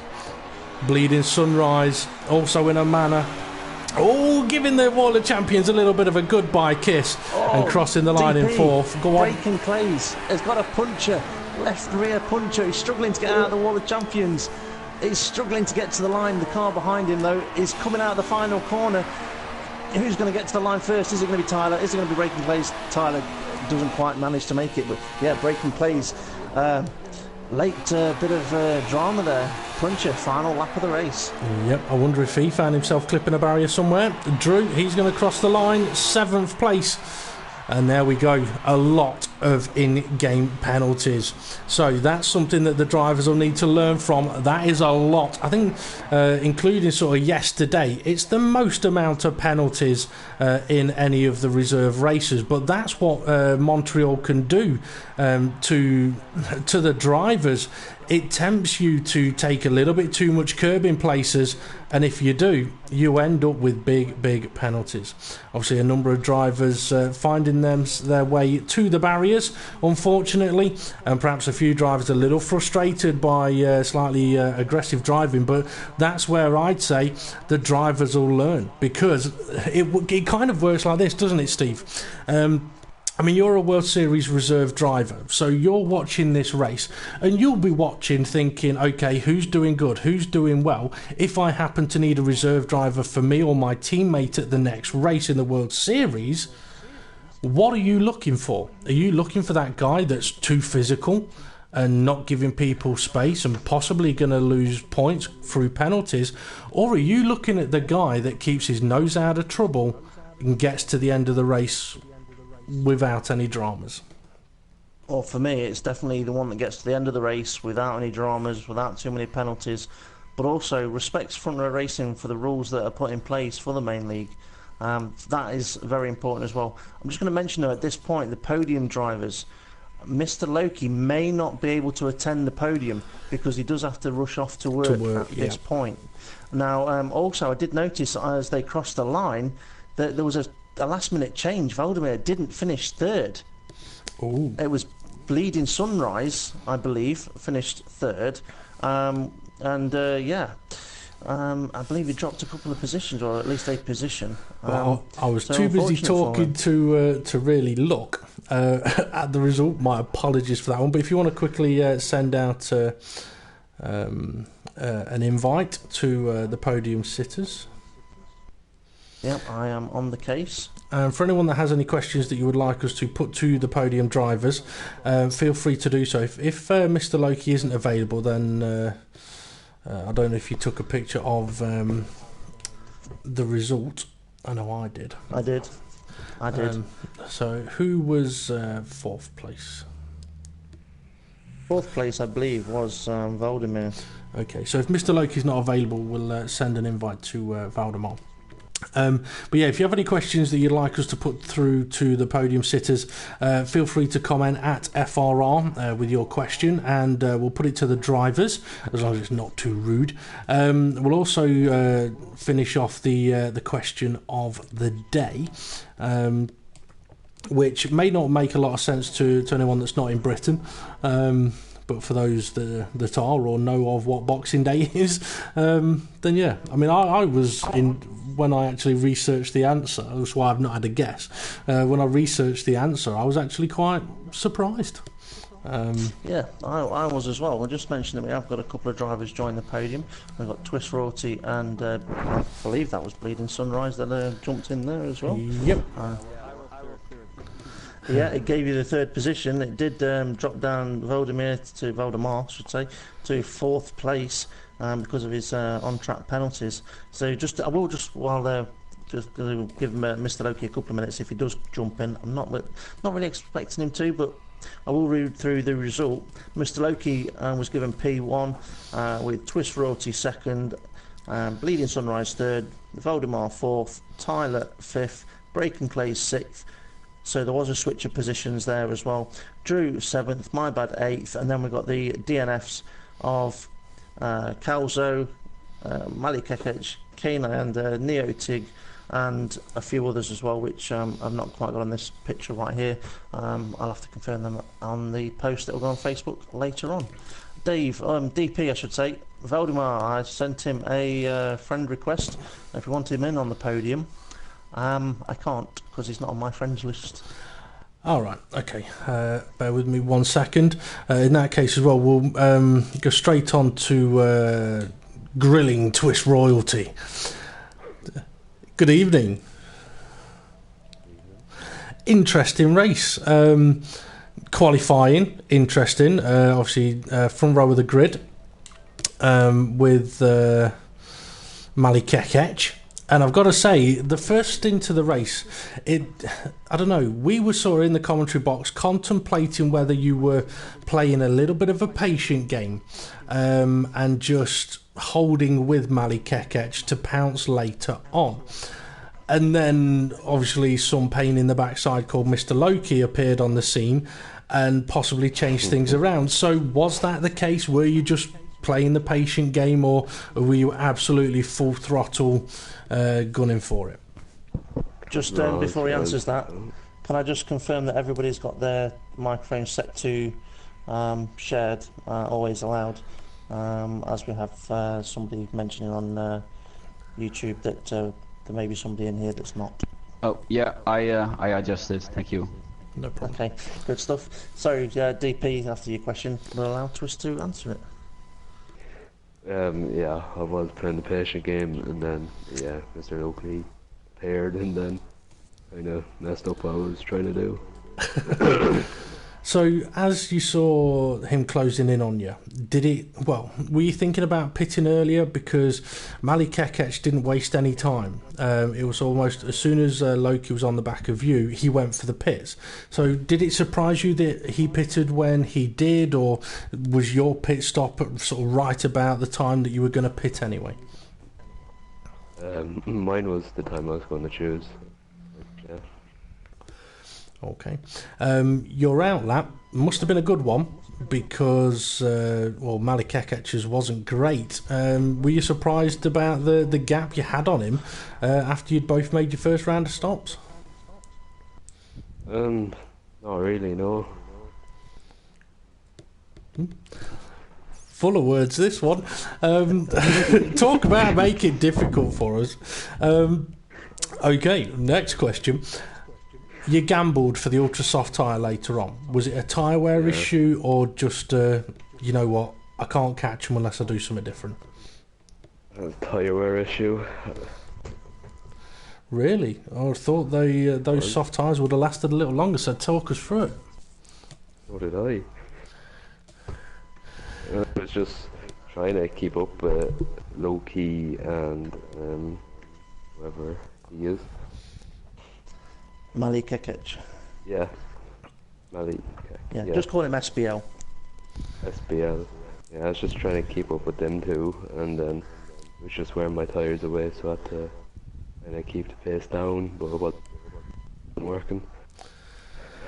Yep. And then Malik Ekech had his unfortunate goings on in the race, which allowed you to take second place. So very well done for that. So Steve, I'll let you try and get some more words out of Twist Royalty. There are a few questions I'd like to ask him, and they might give me quite long answers, but I don't think they'll be suitable for YouTube. So I'll revert back to Formula 1 questions and about the race. So, qualifying, was you surprised with not having Mr. Loki up alongside you? And when he was at the back, did you think, at least he's out of the way? And then when he did come through, what were your thoughts at that point? I wasn't actually thinking of that, to be honest. Well, that's one way of dealing with him.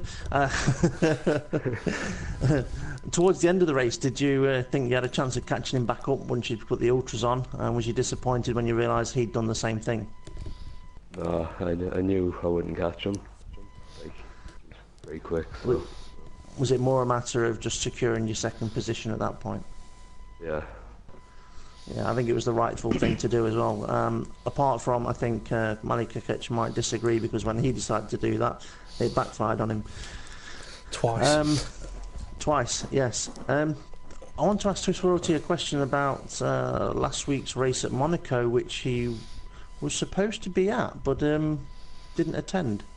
Was you aware that you were supposed to be at the race last week? Yeah. And you decided not to attend? Yeah. It was Monaco. Yeah. Is that why you're not really talking to He's a little quiet today. All right, now we know that. Okay. The secrets have been found. I mean, actually, just to elaborate on that, obviously you have been in the Williams seat in the World Series as a reserve driver. We know that seat is available, and Hybrid Nuke, the teammate there, is looking to pick a reserve driver to take that seat full time. Do you think that missing out on Monaco may have gone against you and may actually cause you to not have that seat? You may start looking elsewhere. I don't know. Up to him, really. Who he chooses. So you've not discussed that with him yet?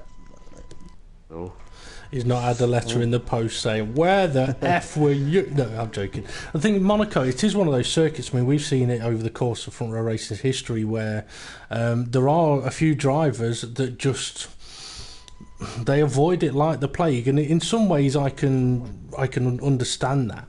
But I mean, I would always say it's always worth doing the race, because even if you only last 5 laps, it's 5 laps more experience than not doing any. I mean, you take the likes of GT5 King in the World Championship, for a while held the record for the most amount of pit stops in a race at Monaco.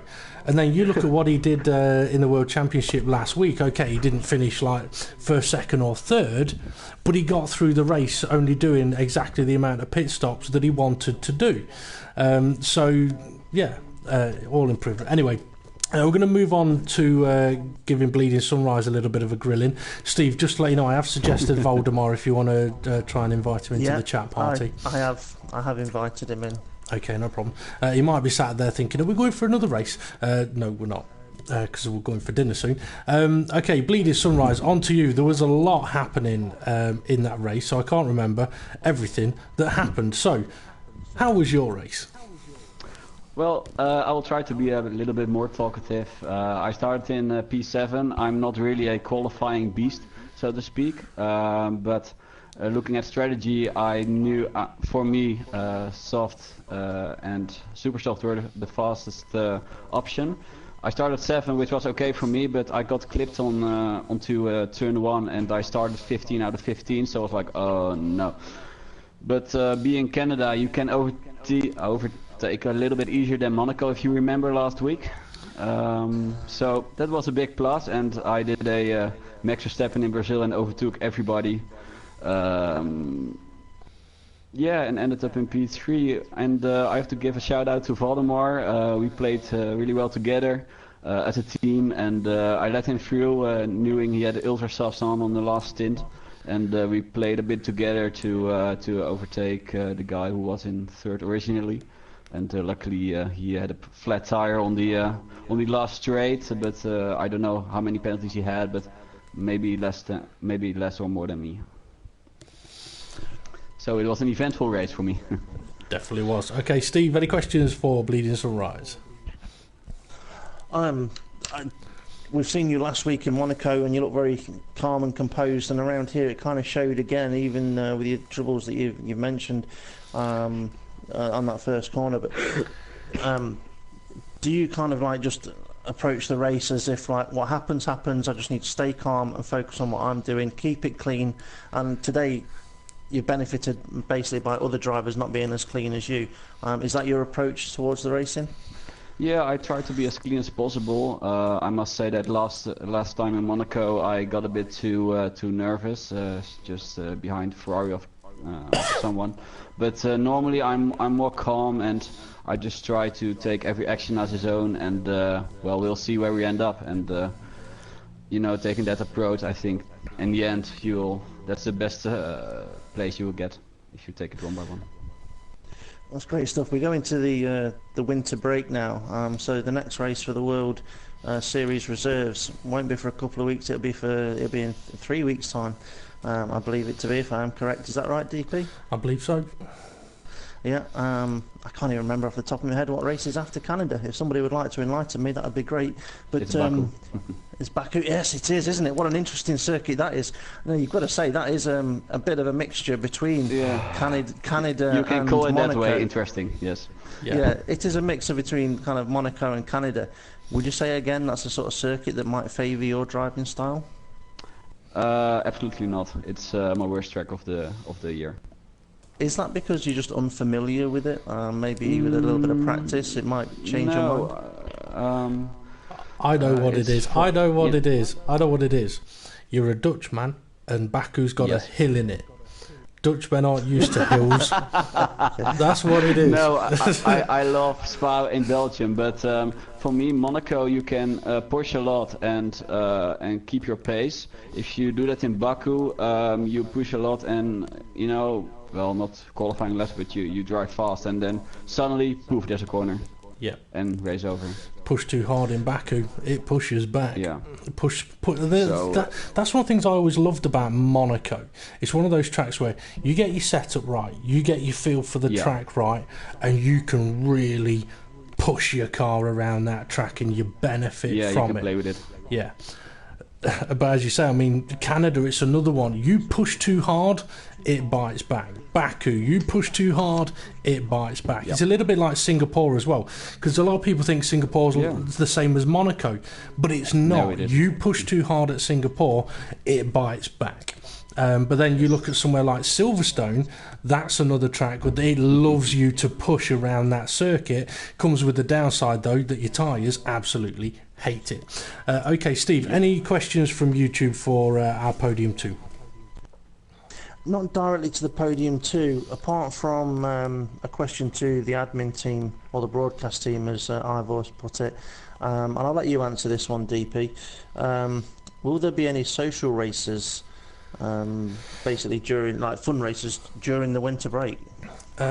Well, hosted by Front Row Racing, very, very doubtful. It's Christmas, we like to take a break. We have in the past hosted or sort of gone for hosting fun races, and it's not always easy to get the time or everybody on at the same time. What I will say is, though, I mean, any of the drivers are more than welcome at any time to pop a comment on the Front Row Racing page on the visitor post there to say, all right, guys, you up for a race tonight? Or you up for a race tomorrow? There's absolutely nothing wrong with the guys doing that, as long as it's not advertising another league somewhere. So yeah, as far as the admins are concerned, we'll be taking a well-deserved break. Also, just want to mention, DP, we do have a Front Row Racing drivers chat on Facebook. Now, not the reserve drivers don't all get invited into it straight away. There are a couple, like Coming to Get You, who is in there, mainly because people like to talk to him and ask if we can reserve for him. It's a good way to meet the main drivers from the league. So if there are any reserve drivers that have done a handful of races with us now that want to be added to the Facebook chat group where all the other drivers are and get to ask them questions to do with setups, or just be friendly. And you want to be added into there, send us a message on Facebook that you want to be added into the Facebook drivers chat. But what I will say is, be prepared to get bombarded with messages, because there is about 40 drivers in there at the moment. Yeah, so let's put it this way, you're going to want to turn off your Facebook notifications on your phone, because otherwise you'll go to bed, it'll keep you awake half the night, and when you wake up you'll realise that your phone's dead because you didn't plug your charger in. There is also, there is a couple of sort of base rules in the FRR chat as well. One is don't use it for advertising or scouting for other leagues. It's just a fair thing that. Be civil. Because if you're not, you won't end up in there very long. And also, don't invite anybody else in. Or kick anybody else out, because we did have a problem with a few people before the start of the season who decided to invite in a load of randoms who then proceeded to kick everybody out. It was very annoying, but anyway, they didn't last very long in the league. What I would quickly say as well is, Bleeding Sunrise, you mentioned there that you and Voldemar worked as a team in that race. Now the reserve drivers are more than welcome to pair up as a team, so if any of them do want to do that, all they've got to do, drop the Facebook page a message. Both of the drivers drop a message saying, I'm pairing up with this guy, I don't know why, he does me head in, and we'd like to use this car. And you can pick any car you want that's not already chosen, and then nobody else will be able to use your car. So drivers are more than welcome to do that. And work as a team. I mean, it's a good thing to do. It's also good as well. There's nothing to stop any of the World Championship reserve drivers or the World Series reserve drivers from getting in touch with any of the WC or WS teams and saying, I'd like to be your race engineer. Maybe you could help me too. You might not get a very nice response, but you also may end up helping somebody that helps you in return. It all depends on who you ask. Who you ask, yeah. Steve, any further questions or comments on YouTube? I was just going through, and they're pretty much having a bit of a conversation between themselves on there. But I'm just going to confirm definitely one way or another whether there's something that somebody wants to say. Oh, need to do the question of the day. Ooh. Yep, you can mention question of the day. We did early on have an answer from somebody, but if you want to ask the question of the day to the podium drivers while I find the answers that were posted. Yep, okay, right. Bleeding Sunrise, you're Dutch. I don't know whether you know of what Boxing Day is. The soccer in with Christmas time in the Premier League. You see, this is the problem we have. Right, he knows it because the day after Christmas is called Boxing Day, but you know it because all of the Premier League teams they all play on Boxing Day. It's one of the few days in the Premier League season that they all play on the same day. The day in Britain is called Boxing Day. Twist Royalty, you should know what Boxing Day is, yeah? No. If I can, Guy, I don't know if I can interfere, but Valdemar is messaging me on Facebook. He might want to join. He'll be on in 2 minutes. If he's okay, if he's quick, he can. We'll have a quick word with him. Okay, so I'll ask you two now. Okay, the day after Christmas Day is called Boxing Day. You're more than welcome to have a guess at why it's called Boxing Day. And so are the YouTube viewers. You're more than welcome to have a guess. Get your guesses in now. So, why do you think it's called Boxing Day? Without using my Google, maybe it originated from a boxing tradition that they did in the past in England, and I don't know. No idea. Shall I give one of the answers out that someone suggested on the YouTube chat? Go on then. I'll name this person as well. It was Richie Davey. Basically said it's the day that you send back all your that you received over Christmas in boxes. Interesting guess. Okay. Twist Royalty, come on. See if you can get more than 4 words out on the guess. You're still there.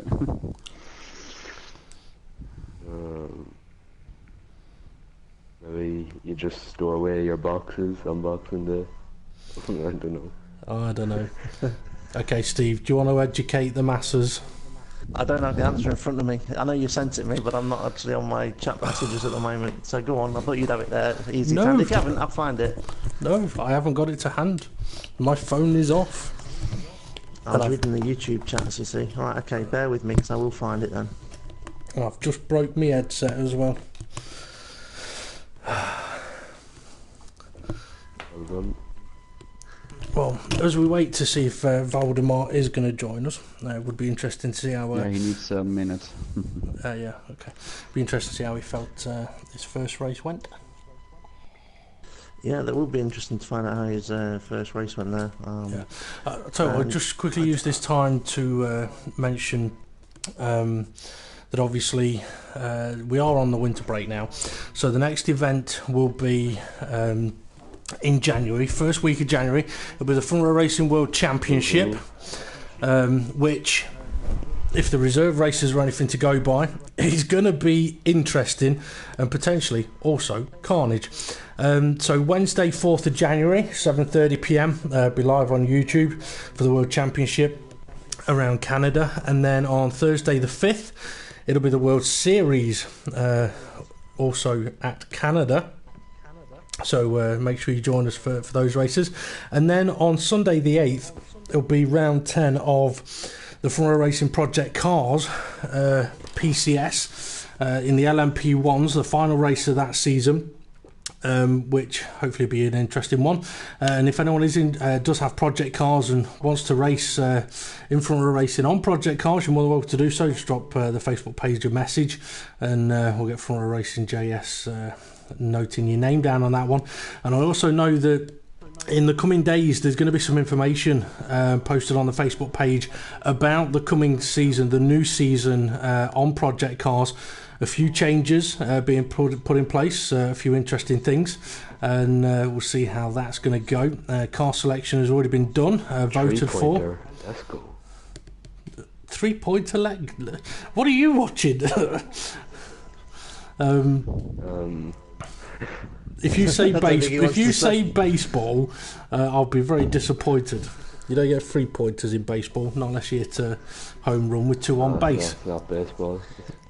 An NBA.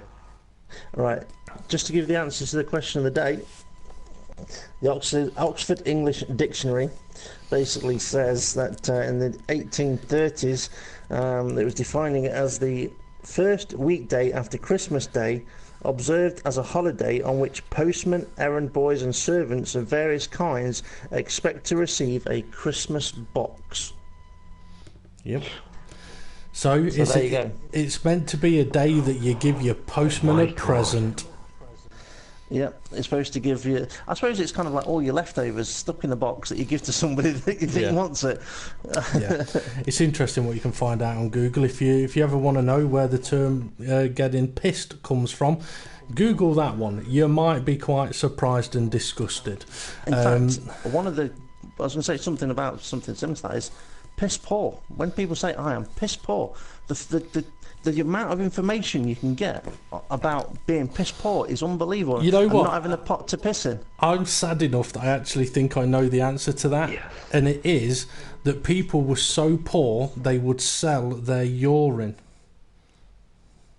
That is quite possible, but the ones that were really poor were the ones that didn't have a pot to piss in to sell the urine. Yeah. There you go. Yeah. Yeah. See, people think these terminologies just come from nowhere, but no. I mean, Newcastle, right? Newcastle was at one time famous. Well, not famous, but its biggest export wasn't Newcastle brown ale. It was urine. They used to export urine all around the world because companies would use it for dyeing clothes.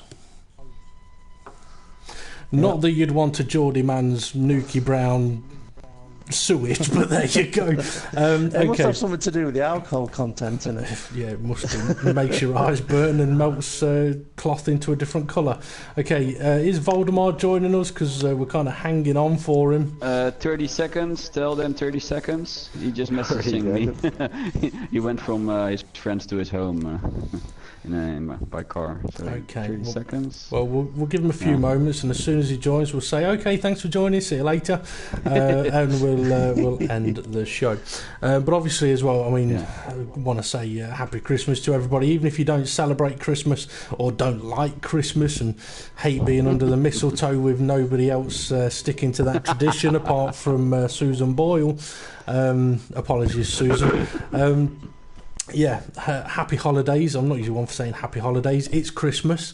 Whether you're religious or not, there are religious people out there of different types, and I mean, well, I won't go on a rant about that one. It's Christmas, as some old geezer sang once. I'm just reading the YouTube chat. There's someone here that says they hate Christmas. But also, the same person has said they collect boxes on Boxing Day, so I suppose it wasn't too far off, and they use it to have boxing matches.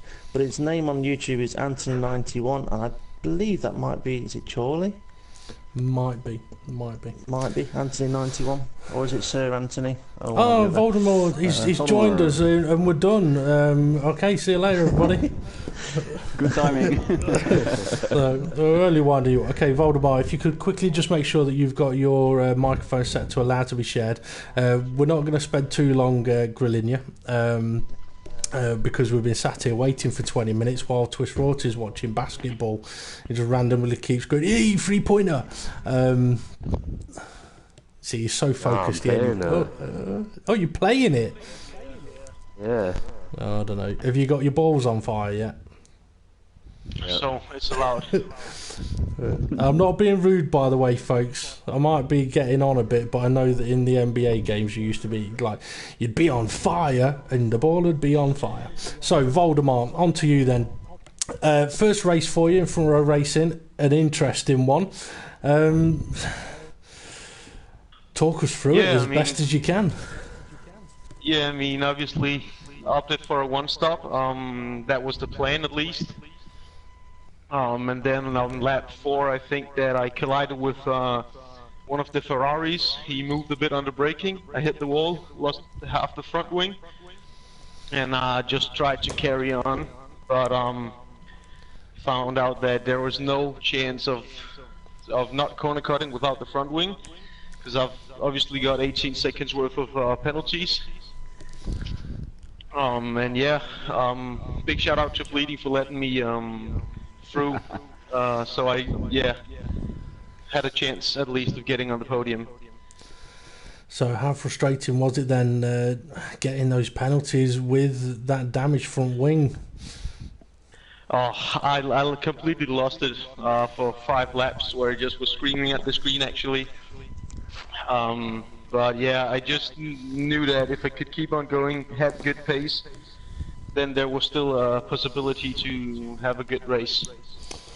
Well, for your first run in Front Row Racing, you put on a pretty good showing. Steve, any questions for Voldemort? Are you a Harry Potter fan? Watch it, but I'm not really a fan, no. No, I just wondered why the name, whether it was that is your name, or whether it was something to do with Harry Potter. It is my name. It's 100% my name. And I guess in the numbers isn't your date of birth then? Yeah, well, I mean, the numbers, that was PlayStation that suggested that. I was very young at the time, so...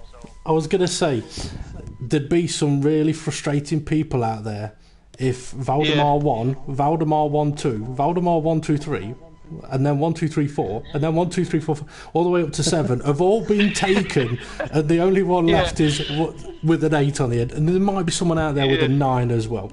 But yeah, okay. Well, very well done anyway. The quick question, actually, a proper question, is something you may not know this, because you may not have heard it on the broadcast. We mentioned to Bleeding Sunrise that it is okay in the World Series reserves to team up, and as you've both been working as teammates today, if you wish to continue as teammates, both of you send a message to the Front Row Racing page confirming that you both want to be teammates. Pick a car that's not been selected previously from the post that was put out at 6 PM UK time today, of which car you'd like to use, and that reserves your car then for all the future races. So is that something that you feel you'd like to try and do? Yeah, absolutely. Yes. Yes, a good way to go. It's a good Yeah. way to go, and good way for you both to practice with each other and improve for the future. Yeah, exactly. My final question then, I asked it the others. Baku next for you. It'll be in 3 weeks' time after our winter break. Are you a fan of Baku? Not really, but if I can get in the rhythm, it's definitely going to be a good race. You never asked me that question. Did I not? No. Okay, would you like to answer that question?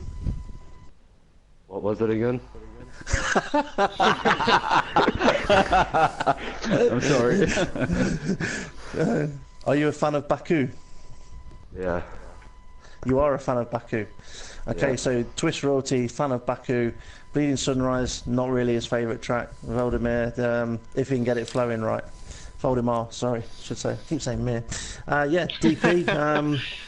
Just last thing to confirm on the YouTube chat. I was asking if Anthony 91 was Sir Anthony or Charlie. Both the same person, all three the same person. Yeah, Twist Royalty's just had a point scored against him.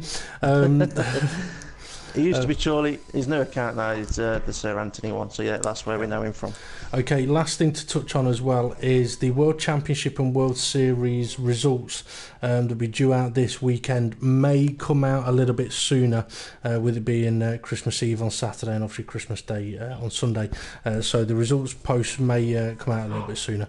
But other than that, thank you to everyone that's taken part this evening. Well done to our podium sitters, Mr. Loki, who's now gone to work absolutely buzzing. Yes. And Valdemar, who's perhaps a little bit more frustrated being on the podium, not on the podium, but in the podium interview. Well done to all of you. Thank you very much to all of the viewers for watching. Like and subscribe, share, tell your mates, get your questions in on the future ones. And as I said, the next show will be on the first week of January. I believe it was the 4th I said. So come and join us for that one. Have an absolutely fantastic Christmas and a great New Year. Don't make any resolutions because you know we're all going to break them anyway. But other than that, thank you very much for watching, and we'll see you all again soon. Thank you so much for the organization. I was running through my house, so thank you. You're welcome. Have a good one, folks. See you later. Bye bye. Cheers. Merry Christmas. Yeah, boys.